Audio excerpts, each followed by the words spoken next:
And I can see that light in your eyes too, and I am feeling good today.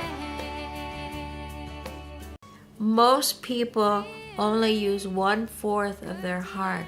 3/4 of our hearts are just nailed up. They're barred up. They're imprisoned in our chest because out of self-preservation, we just decided we couldn't give everything. But it wasn't until recently that I truly realized or had the experience that, yes, we unlayered and layered and layered. We took the mask off. So much happened. But what was left after all that? It was our essence. It was our Sat Nam. But what is our Sat Nam? Love of thyself. I am feeling good today. Adgarename, Jagarename, Sakarename, Siddhi Guru Devaname.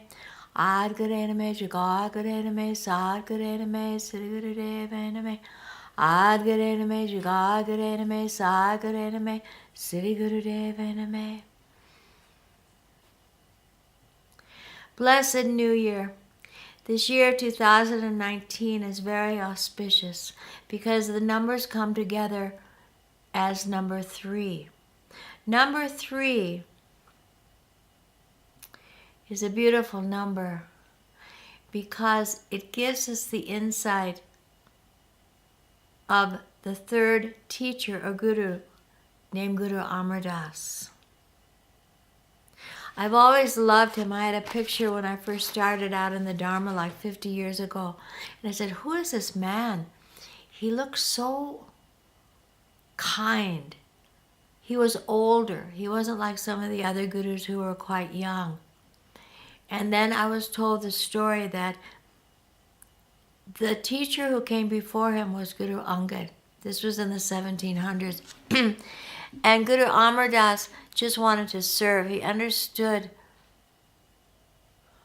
the power of self-service, of seva. And so he was an old man, and there was no running water, of course, at that time, and he would go to the well and carry this very large and heavy pottery pot to take to Guru Angad every day, and he would help to serve and do anything. It wasn't specific what he should do. He was a kind of human that would do anything that needed to be done for anyone. And because of his great sincerity, and because of his consciousness, and because of all the self-service he did, when Guru Angad passed on the leadership or the teachership, he gave it to this beautiful teacher, this beautiful person, Guru Amar Das. So Guru Amar Das, there were many people in India in the 1700s who were enamored by gurus, by saints. And of course they wanted their darshan. And they felt that if it could just be in his presence, it would lift a little hope and spirit and love transferred to them. And so they would wait in long, long lines to see Guru Amar Das. But first, before they could have darshan with him, they had to sit together in long lines called langar lines, where you sit on the floor in long lines and you get served good Indian food. And at that time, the caste system, which was so dense and so deep in India, that even a merchant wouldn't sit with a Brahmin, who was the well-educated ones, and certainly not the beggars, and certainly not the lepers who had that disease. Children, everyone was separated. Higher, low, middle, caste system, caste system, caste system. And Guru Amar Das knew that we were all built and all given in the image of God. So he said, in order for you to see me, who I am a servant of God, you must sit and eat food together and break bread together. Well, I'm sure some people didn't even go because they wouldn't do that. But those that win sat in long lines intermingled with a leopard next to a king, king next to a merchant, and on and on. And I never forgot that story, that in the eyes of Creator, we are all one. And how far we've moved ourselves from that truth has always been a question in my mind. As far back as I can remember, I always felt there was no separation. And when people would talk about the Jews badly, or talk about the Catholics badly, or talk about the Irish, or any race or colors or peoples, I wouldn't understand what they were talking about. It just seemed so stupid. And even in separation with animals, it just always felt like we were one. We all had breath, we all had mothers. And so at a very, very early age, when I would go to church and be part of the community and fall in love with Jesus and fall in love with Mary and John the Baptist, I always felt that they brought us a message of oneness, and they never spoke against anyone. And that stuck with me since I was a small child. And I can remember my father would have missionaries come from Africa, and their color was black. In my town of 14,000, there was only one black family and one Jewish family. So I never knew too much about anyone until I got to be the exchange student when I won the scholarship when I was 16 years old, and when I lived in Germany for a year, 15 years after World War II. And that was like an eye-opener for a Illinois girl who had never been on a plane and seldom been out of her state, to all of a sudden be in this war-torn country of which Americans had been the enemies just 15 years prior. That was a big eye-opener for me. But yet the man who started this, he was so beautiful. He started these programs all over the world where you wrote a paper about why you would be good if you went as an ambassador. It was called the American Field Service. And then you would be given the country of which you would go for a year, and you'd live with the family there. He started out with this song, "Let there be peace on earth, and let it begin with me. Let there be peace on earth, a peace that is meant to be. As God is our Father, and brothers and sisters all are we. Let us walk together in perfect harmony." And it made so much sense to me that why can't we all be one? It just didn't seem to make sense that there had to be all this separation. So I lived there for a year, and then I won a second scholarship.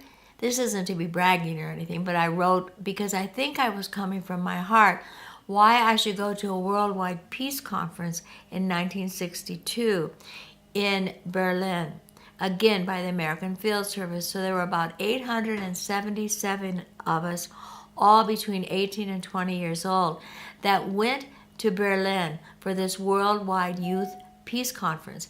And I remember the wall was up so distinctly. And another thing, how can they put a wall up between the east and the west of one city? And so we slept along the wall. Of course, on the west side, we couldn't get and sleep on the east side. But we all slept there in protest. And I had so many adventures there, taking things from Checkpoint Charlie in West Berlin to East Berlin, because I could go back and forth because I wasn't German.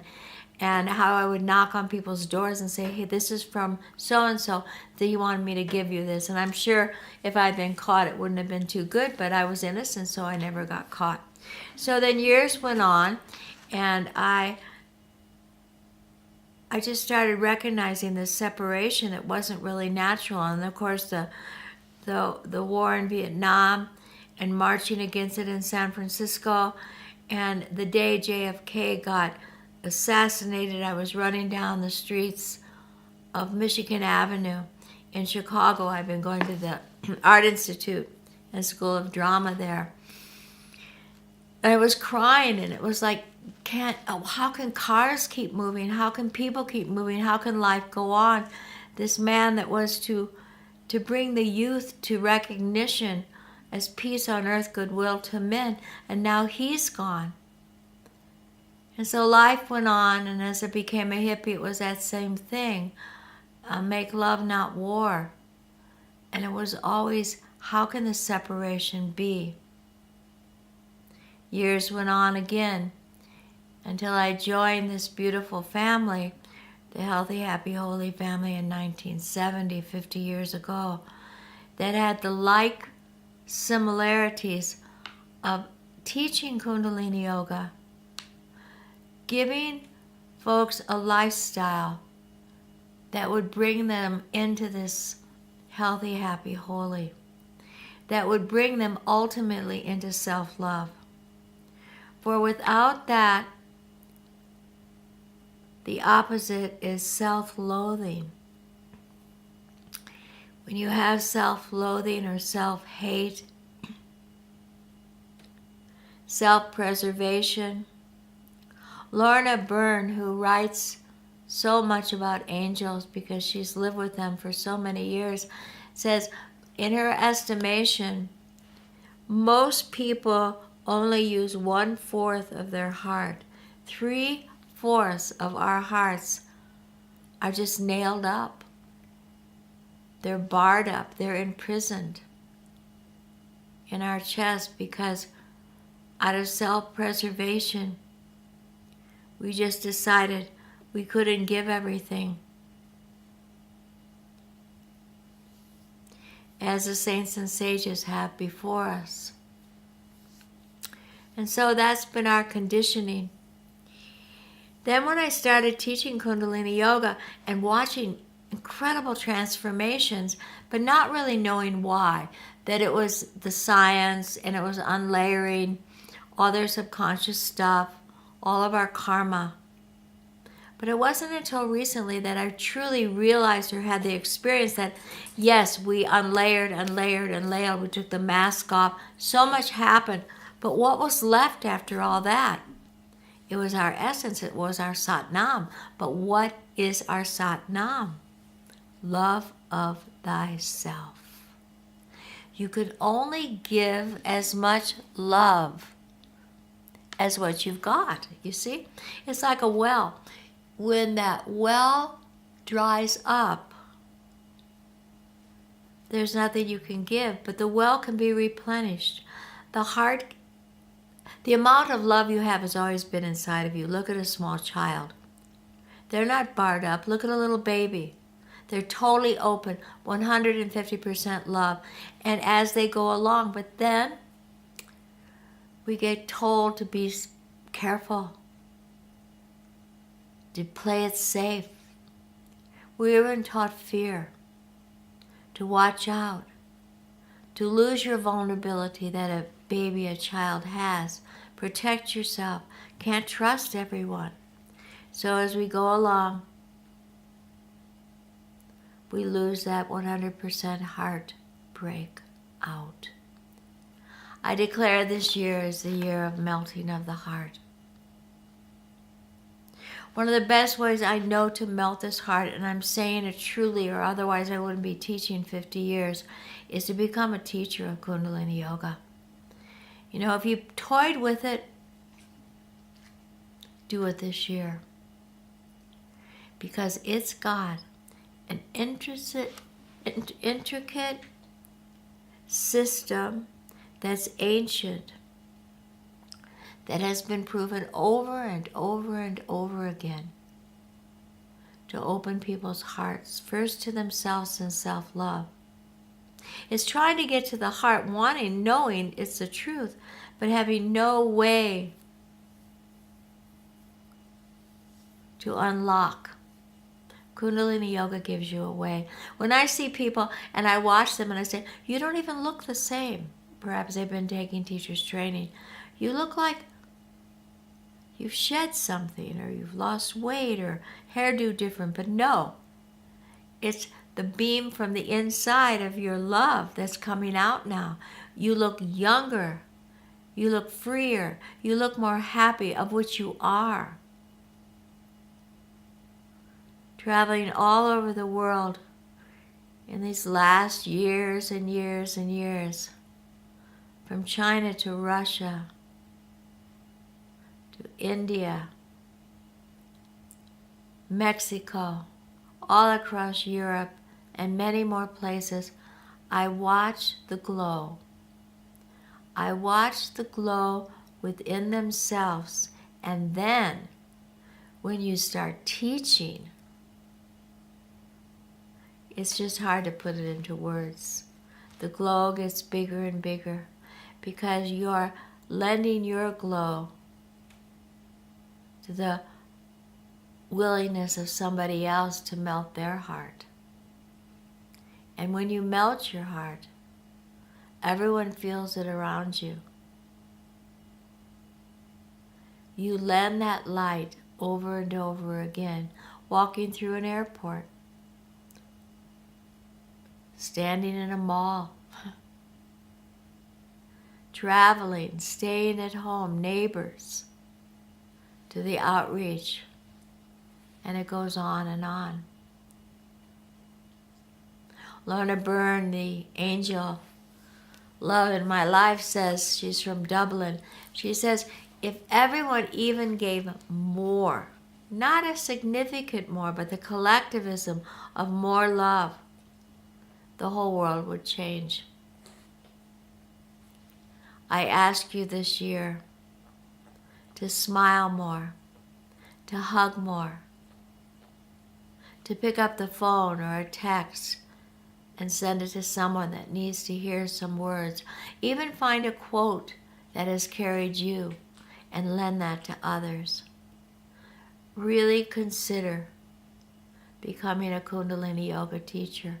Whatever you do, you can add it to. You're a corporate person, you're a doctor, a nurse, a therapist, a farmer, a children's school teacher, someone who's staying home with your children, which is the noblest thing we can do. And you add Kundalini Yoga to your collection and you teach it, for it's changed your life. There's no better gift. I really think so. No better gift. Because once people start feeling their own power, feeling the possibility of living from their heart, and then experiment with it, they'll see a change, and the change will be good. It goes into your health, what you eat. You'll start choosing more food that's love food. You'll start working in a different way, or perhaps even changing work that's more connected with love. You know, when the Beatles came, everybody kind of hoo-hooed them, these British young guys singing about love. It had never been sung like that before. Before that time, it was always love me, you've broken my heart, country western, and on and on and on. And then they came for the first time and spoke universal love. Not between men and women necessarily, or different love on one, but universal, bigger than big could be imagined. That's why we love them, and to this day love them. I was surprised with my daughter. She heard that when she was young, but now at 33 years old, she knows all the words too, and so do so many people who didn't even live in that generation. They gave us a gift. They gave us a gift of universal love. And when Yogi Bhajan came to America, he gave us that gift. Live for each other, not at each other. Now is the time for universal love. But start with little. Start with a dog. Start with your neighbor. Try not to leave anybody anywhere, whether it's a shop, whether it's a friend, whether it's a relative, without uplifting, without hugging, without giving them a confidence that they can do it, they can love. Don't be a preacher. Be a teacher. Be a friend. I'm going to close with reading you. I think it's really beautiful. Yogi Bhajan has this book called The Game of Love. He went through a phase of doing poems and art. The art is sensational. The poems are off the chart. This one is entitled The Earth Would Be a Heaven. The Earth Would Be a Heaven, from Yogi Bhajan. If bitching mouths were stitched, the earth would be a heaven. If the rich were compassionate, the earth would be a heaven. If the holy men of the world unite, the earth would be a heaven. If there is love in truth, the earth would be a heaven. If all could see the one God in all, the earth would be a heaven. Let this year, 2019, be the year of the heart melt. Nobody, not mom or Start dad or melting grandmother or right grandfather now. or big God sister bless you all. or big brother I love or you. teachers or doctors or soldiers or reverends or athletes or lawyers or TV stars or any people who are working or any people who are playing, not even the president, not even a king or a queen, not even people who love each other know what a single thing is. It is a great and wonderful mystery to all of us that anything is or that we are. And whether somebody says, I don't know how anything came to be, or God made everything, they are simply pointing to the feeling of the mystery.